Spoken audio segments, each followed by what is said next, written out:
Film chamber లో సినిమాల విడుదల వివాదం నలుగుతోంది. ప్రొడ్యూసర్స్ వర్సెస్ ఎగ్జిబిటర్స్ మధ్య రెంట్ పర్సెంటేజ్ ఇష్యూ నడుస్తోంది. ప్రస్తుతం సింగిల్ స్క్రీన్స్ లో రెంటల్ బేస్ లో విడుదల చేస్తున్నారు. అయితే పర్సెంటేజ్ బేస్ లో విడుదలకు ఎగ్జిబిటర్స్ పట్టుబడుతున్నారు. పర్సెంటేజ్ విధానానికి తెలంగాణ ఫిల్మ్ ఛాంబర్ సిఫార్సు చేసింది. అయితే ఇది సాధ్యం కాదని ఫిల్మ్ ఛాంబర్ కి తేల్చి చెప్తూ ఉన్నారు నిర్మాతలు. రెంటా పర్సెంటేజ్ థియేటర్స్ విషయంలో ప్రొడ్యూసర్స్ ఎగ్జిబిటర్స్ మధ్య గ్యాప్ తో ఇండస్ట్రీలో వివాదం తెరమీదకి వచ్చింది. థియేటర్స్ మనుగడ సాగాలంటే వాటా తప్పనిసరి అనేది ఎగ్జిబిటర్స్ వాదన. కానీ నిర్మాతల వైపు నుండి అందుకు సుముఖత లేదు. పర్సెంటేజ్ బేస్ లోనే సినిమాల విడుదలకు ఎగ్జిబిటర్స్ పట్టుబడుతున్నారు. తెలంగాణ ఫిల్మ్ ఛాంబర్ పర్సెంటేజ్ విధానానికి సిఫార్సు చేసింది. ఒకవైపు పర్సెంటేజ్ విధానానికి తెలంగాణ ఫిల్మ్ ఛాంబర్ సిఫార్సు చేస్తే మరోవైపు పర్సెంటేజ్ విధానం సరైంది కాదని చెప్తున్నారు ప్రొడ్యూసర్స్. వన్ సైడ్ నిర్ణయం ఆమోదయోగ్యం కాదని ప్రొడ్యూసర్స్ గిల్డ్ ఒక లేఖను కూడా విడుదల చేసింది. ప్రొడ్యూసర్ గిల్డ్ విడుదల చేసిన లేఖలో సురేష్ బాబు, దిల్ రాజు, అల్లు అరవింద్ పేర్లు లేకపోవడాన్ని కాంట్రవర్సీగా చూడొద్దన్నారు నిర్మాత మైత్రి రవి. అందుబాటులో ఉన్న వారి పేర్లతో లేఖను విడుదల చేశాము అన్నారు. రెంటా పర్సెంటేజ్ థియేటర్స్ అంశంపై ఏకపక్ష నిర్ణయాలకు తాము వ్యతిరేకమన్నారు. చర్చలతో త్వరలో ఏకాభిప్రాయం వస్తుందన్నారు మైత్రి రవి. ఇది ఒక సినిమా ఎకోసిస్టంలో ఎగ్జిబిటర్, డిస్ట్రిబ్యూటర్, ప్రొడ్యూసర్ ముగ్గురు చాలా క్రూషియల్ అండ్ ఇంపార్టెంట్ పీపుల్ అండి. వీళ్ళందరి కన్సెన్సస్తో ఓ డెసిషన్ తీసుకుంటే అది పద్ధతిగాను that will be a good decision. కాకుండా ఊరినే మీ అందరికీ ఏం లాసులు వస్తున్నాయి, మాకు అనవసరం, మాకేదో లాస్ అవుతున్నాం ఏదో అని చెప్పేసి మేము ఇలాగే వెళ్తాం అనేది కరెక్ట్ కాదండి.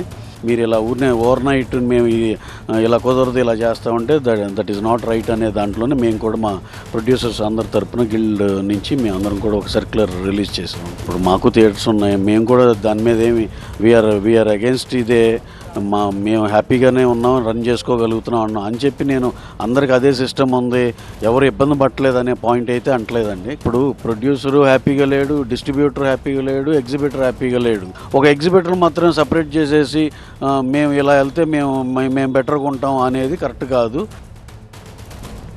ఇదే విషయానికి సంబంధించిన complete details entertainment editor Lakshminarayana అందిస్తారు. లక్ష్మీనారాయణ, ఎగ్జిబిటర్స్ చెప్తూ ఉన్న డిమాండ్స్ సాధ్యాసాధ్యాలపై ఉన్న ప్రొడ్యూసర్స్ ఆలోచిస్తూ ఉన్నారా, ఏమంటున్నారు? ఇప్పుడు తాజాగా టాలీవుడ్ ఇండస్ట్రీలో జరుగుతున్న పెద్ద డిబేటబుల్ అంశం పర్సంటేజ్ విధానం. ఈ పర్సంటేజ్ విధానాన్ని కొనసాగించాలి అంటూ ఇటీవల తెలంగాణ ఫిలిం ఛాంబర్ ఒక నిర్ణయాన్ని తీసుకుంది. హైదరాబాదులో ఉన్న 23 థియేటర్లో ఈ పర్సంటేజ్ విధానాన్ని కొనసాగించాలి అంటూ ఆ సభ్యులందరూ ఒక తీర్మానం చేసి ఫిలిం ఛాంబర్కి నివేదించారు. అయితే ఆ ఫిలిం ఛాంబర్కి సంబంధించి ఇది ఒక డిబేటబుల్ అంశంగా ఉంది, ఇది చర్చల్లో ఉంది అని ఫిలిం ఛాంబర్ ప్రతినిధులు చెప్తున్నప్పటికీ తాజాగా గిల్డ్ సభ్యులందరూ ఈ నిర్ణయాన్ని వ్యతిరేకిస్తూ ఒకవేళ పర్సంటేజ్ సిస్టంలోనే ఈ 23 థియేటర్లలో సినిమాలు ఆడించాలి అంటే మా సినిమాలు అందులో ప్రదర్శించాల్సిన అవసరం లేదు, దానికి మేము ఏ రకంగా సమ్మతం కాదు. ఇది ఒక డిబేటబుల్ అంశం, దీన్ని గురించి కూర్చొని చర్చించాలి తప్ప ఒకేసారి ఏకపక్షంగా నిర్ణయం తీసుకోవటం అనేది కరెక్ట్ కాదంటూ గిల్డ్ సభ్యులు తమ వాదనని వినిపిస్తూ ఒక లెటర్ని ఫిలిం ఛాంబర్కి అందించారు. అయితే ఇందులో తాజాగా కొంతమంది నిర్మాతలు చెప్తున్న అంశం ఏంటి అంటే అన్ని థియేటర్లో ఒకే రకమైన ఫెసిలిటీస్ ఉండవు. ఆ ఫెసిలిటీస్ ఉండటం వల్ల పెద్ద మంచిగా ఉన్న ఒక థియేటర్కి ఎక్కువ సభ్యులు వస్తుంటారు, ఎక్కువ ఫుట్ఫాల్స్ ఉంటాయి. థియేటర్ మెయింటెనెన్స్ సరిగ్గా లేని కొన్ని థియేటర్లకి ఫుట్ఫాల్స్ తగ్గుతాయి. అయితే అందరికీ ఒకే విధంగా మనము ఒకే రేషియోలో పర్సంటేజ్ విధానాన్ని కొనసాగించాలంటే కుదరదంటూ పలువురు మెజార్టీ సభ్యులు వాళ్ళ అభిప్రాయం వెలిబుచ్చారు. అయితే నిర్మాతలు మాత్రం మేము చేసిన కష్టానికి, మేము చేస్తున్న ఎక్స్పెండిచర్కి సరైన విధంగా మాకు రిటర్న్స్ రావట్లేదు కాబట్టి ఒక రెంటల్ సిస్టమే అందరికీ ఆమోదయోగ్యంగా ఉంటుంది.